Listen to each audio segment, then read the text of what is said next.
We've all been hose-fed this idea that the sole purpose of Pokemon are to be caught, trained, and used for battle. And they didn't lie, but it's a small slice of their distinct characteristics. Some are meant for labor, science, battles, or food.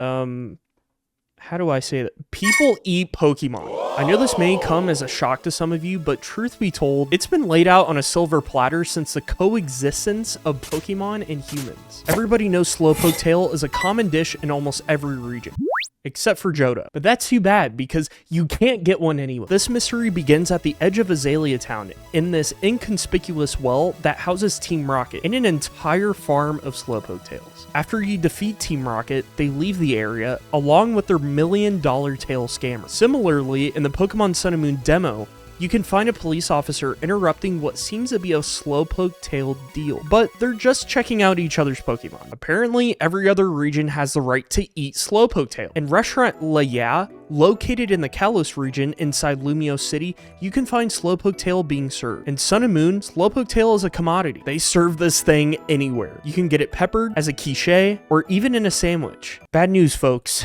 You can't purchase them. Check your Pokedex for Slowpoke and compare the entries of Sun and Moon. Pokemon Sun states, its tail often breaks off without harming the Slowpoke, and that it grows back later. Rather, Pokemon Moon states, dried Slowpoke tails are often used in Alolan home-cooked stews. This resembles that there's a clear split habitual difference between each universe. In Gen 2, you'll get arrested for heinous crimes, whereas in Gen 7, it's a natural part of life. Growing up playing the Gen 2 games, they made it seem like Team Rocket were brutally killing these Pokemon. As they probably were, that doesn't seem to be the case whatsoever in Gen 7. People are just using excess resources that would otherwise be a load of trash. So they can't be killing Pokemon for the sake of a meal, right? I'm going to kill you here and then kill myself. You can find restaurants scattered across the globe from Kanto to Paldea. You'll find that they all come with their own song and story. The environment inside of Celadon City's restaurant is so remorseful. You can only feel bad for this guy who lost everything at the slots. Olivine Cafe is home to a sailor who would rather suck their own food than swallow. Then, generations 4 through 8 fire hose battle restaurants down your throat. Apparently,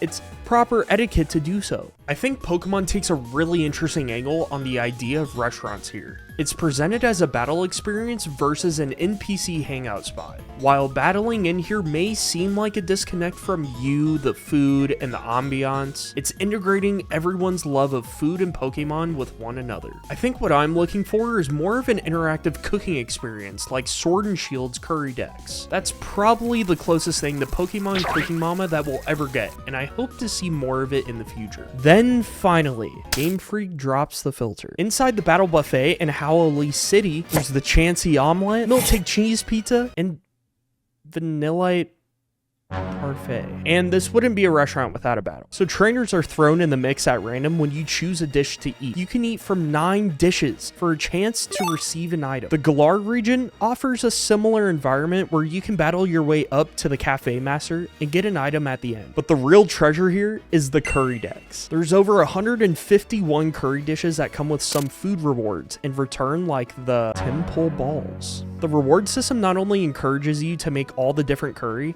but I think it helps immerse you inside the Pokemon world. I think it's fun, neat, and it connects you in game with the folks who you might pass by to spam the A button on. The train doesn't stop there. Paldea shifted into 6th gear by giving food real purpose and a fuck ton of eateries. Look at all this food we got. Zesty sandwich, jam sandwich, tropical sandwich, escalibada, arroz con leche,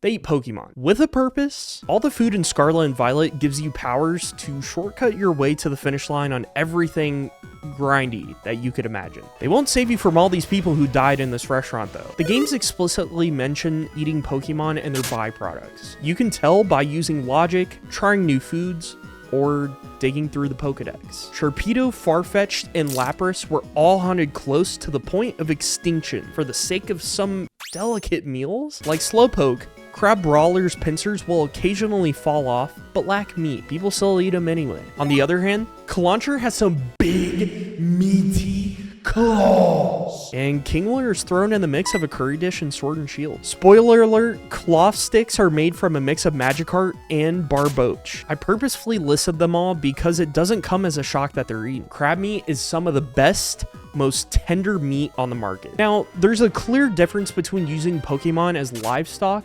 and hunting them, and it seems that both are prevalent in this universe. I don't think either side has a bad approach, but overhunting is one of the most immoral things you could act on. I'm sure as Pokemon endangerment data became public, officials took action to ensure the safety of their species. That's why Team Rocket and all these criminal orgs are under fire. My heart is so heavy for these little creatures, and maybe it's because I see it from the perspective of a trainer. They encompass a true partnership with you. The games don't exactly put you in the shoes of a commoner, and it's difficult to imagine Pokemon as a food source sometimes. So in the end, Pokemon just become another category for animals. Maybe I should have clarified. Some Pokemon can be classified as animals, which is why I think it's so wrong to eat Cherubi and Appleton. Berries and fruit exist in this universe. You don't need to eat the walking ones. On the bright side, people also use Pokemon without harming them for their own health benefits too. Applin is the main source of apples in the Galar region, and believe it or not, this Pokemon isn't directly eaten. The worm is removed, then reintroduced in a new tree where it'll grow a new apple. It grows by eating the flesh off the fruit, benefiting both parties. Combi, as we know it, produce honey which is used in the confection of alfajores, a sweet biscuit treat. Off the food topic for a second, some Pokemon are also used for beneficial medicine. Cedra's bones and scales are harvested for herbal medicine. The mushrooms from Paris are used for life-extending medicine. Rabombi's pollen puffs are nutritious and sold as a supplement. And Gabite's scales are mixed in an energy medicine. This stacks onto one of the many reasons why Pokemon and humans have such a beneficial relationship, which is great because thankfully it's not the other way around. Oh, hell no. But down the other path, Pokemon eat each other. This might come as a shock since it's not discussed very openly, but it's just the cycle of life. In fact, it's been known since the series began that some Pokemon are violent in nature, one of them being Ekans and Arbok. Its Pokedex entry states, "It binds and poisons the frightened victim. With a very vengeful nature, it won't give up the chase, no matter how far, once it targets its prey." Ekans and Arbok are known to prey on Spearow and Pidgey eggs, as well as Wooper. This is very true in nature of snakes, who prey on various things like birds, bird eggs, and even axolotl, which would be Wooper. It's just what comes with immersing yourself into this world. Pokemon eat each other. It's just a cycle of life. An interesting dive here is that Shellder prey on Slowpoke. Sort of. They have a symbiotic relationship, meaning it's beneficial for both Pokemon. Slowpoke dip their tail into the water, which secretes a sweet substance that attracts small prey, who latch onto the tail and get eaten. Sometimes this attracts Shellder, who bite onto the tail and inject a poison into the Slowpoke, causing it to evolve into Slowbro. Just a full circle moment for the Slowpoke tail. They stay attached to Slowbro for so long because it's constantly feeding on the sweet sap that they produce. I remember seeing this exact thing in a Pokemon episode and thinking to myself, there's gotta be something wrong with that thing.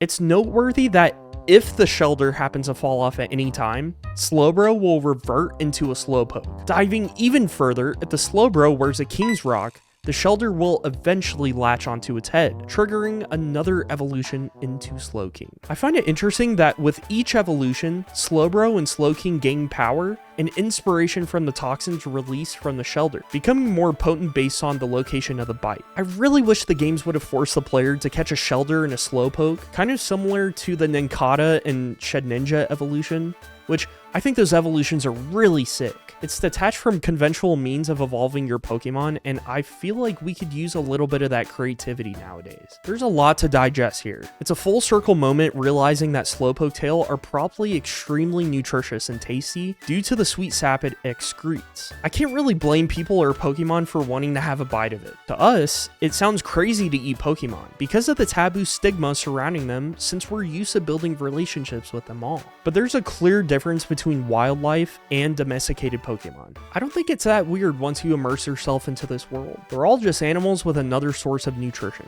Maybe I should have clarified. Some Pokemon can be classified as animals. There's a long list of Pokemon Dex entries that state who and what they eat. Not all Pokemon are meant to be eaten. As we know and love, people roam the world with their companion Pokemon. Each region tells the tale of sacred Pokemon who some have and will never get to witness in their entire lifetime. These are dubbed legendary Pokemon, who are seen as intelligent and powerful beings, so strong that many claim they're unable to be tamed or even caught. I think this goes without saying, but this puts them beyond the realm of being considered as a food source. Even if it were possible, it's probably just culturally unacceptable to do such a thing. It's like going out and trying to eat Tom Brady the Pokemon. So what's the first Pokemon you would eat and why? I'll keep it a buck. I think a 2-cannon soup would go insane. It would be off the charts. I'm picturing a big bowl of the soup, some veggies in there, steaming hot, and the beak just, you know, on the edge of the bowl like a little fruit garnish. This video felt like one of those uncomfortable, I think it's time we told you conversations. The birds and the bees, or how Santa is fake. Thank you all so much for watching, and I will see you all in the next one.